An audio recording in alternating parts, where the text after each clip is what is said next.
राज्यात महायुती आणि मवियाचा जागा वाटप रखडलंय। महाविकास आघाडीचे 13 उमेदवार जाहीर होणार कधी हा सवाल उपस्थित होतोय। महायुतीचे 12 उमेदवारांचाही इथं पेच कायम आहे।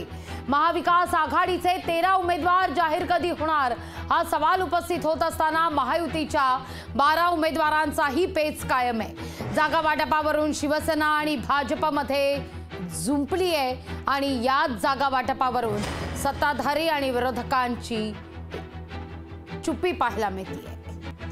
पाहूया या संदर्भातला हा एक रिपोर्ट।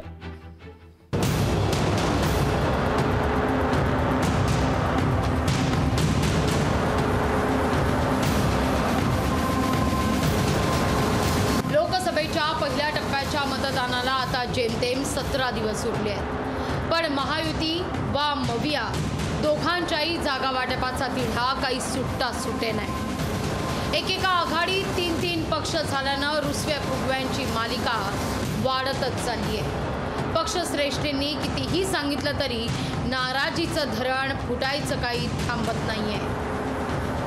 बैठका कराव्याच लागतात, त्याशिवाय सीट फायनल होत नाहीत। आता जवळपास आम्ही पोहोचलो आहोत। मला असं वाटतं की आम्ही लवकरच घोषणा करू।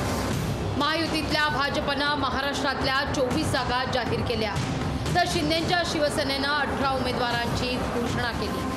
दुसऱ्या टप्प्यातील उमेदवारी अर्ज भरण्यास काही दिवस शिल्लक असताना जागांचा तिढा सुटण्याऐवजी अधिकच गुंतागुंतीचा होत चाललाय।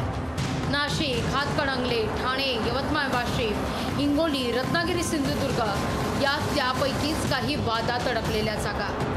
काही ठिकाणी विद्यमान खासदारांचा पत्ता कट करण्याचा तर काही जागांवर जाहीर करण्यात आलेले उमेदवार बदलण्याचा दबाव भाजपकडून शिवसेनेवर असल्याची चर्चा जोर धरतीये।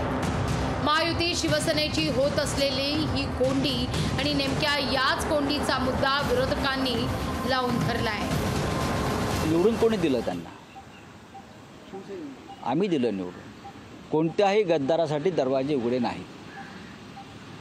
दरवाजा ठोका, दारात बसा, छाती पिटा, गद्दारांना दरवाजे उघडे नाही। मुख्यमंत्र्यांविरोधात केलेल्या टीकेवर शिवसेनेच्या नेत्यांनी जोरदार पलटवार केलाय। अहो, गद्दार कोण आहे ते ठरवणारं कोण आहे? ते स्वतःच गद्दार आहेत। त्यांनी उभाटा गट संपवला आहे, त्यांनी शरद पवारांचा गट संपवला आहे आणि खऱ्या अर्थानं घेतलेली सुपारी त्यांनी परिपूर्ण निभवलेली, म्हणून खरा गद्दार हा संजय राऊत आहे।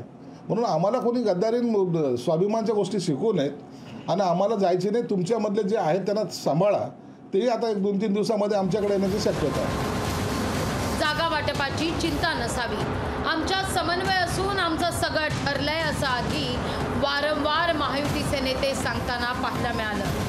तरी देखील सध्या परिस्थिती पाहता नेमकं ठरलं होतं तरी काय हा सवाल आता उपस्थित होतोय। आता जेमतेम 12 जागा जाहीर करणं शिल्लक असल्यानं इच्छुकांची यादी मात्र मारुतीच्या शेपटासारखी वाढत चालली आहे। त्यातूनच नाराजी आणि बंडाईची शक्यता नाकारता येत नाही। म्हणूनच की काय मविया आणि महायुतीनं उमेदवारांची घोषणा शेवटच्या क्षणी करण्याचं ठरवलेलं दिसतंय। मुंबईहून स्वप्नील जाधवसह संभाजीनगरहून सचिन बडे, लोकशाही मराठी, मुंबई।